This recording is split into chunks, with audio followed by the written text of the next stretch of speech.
ika-35 kabanata. Sinabi pa ni Elihu, akala mo ba'y tama ka sa pagsasabing wala kang kasalanan sa harap ng Diyos? Pero tinatanong mo rin, anong pakinabang ko kung ako'y hindi gagawa ng kasalanan?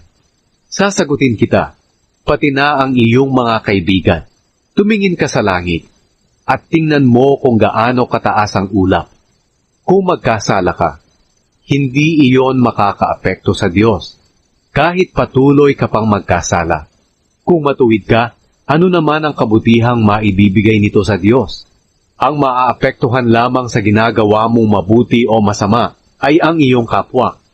Ang mga inaapi ay humihingi ng tulong na iligtas sila sa kamay ng mga makapangyarihang tao. Pero hindi sila tumatawag sa Diyos na lumikha sa kanila at nagbibigay ng kalakasan sa panahon ng paghihirap. Hindi sila lumalapit sa Diyos na nilikha silang higit na marunong kaysa sa mga hayop at ibon. At kung mananalangin sila, hindi sila sinasagot ng Diyos dahil mayayabang sila at masasamang tao. Tunay ngang hindi dinidinig ng makapangyarihang Diyos ang walang kabuluhang paghingi nila ng tulong. Job, lalo ka lang niyang hindi pakikinggan kung sasabihin mong hindi mo nakikita ang kanyang tulong nang idinulog mo ang iyong kalagayan at pinaghihintay ka lang.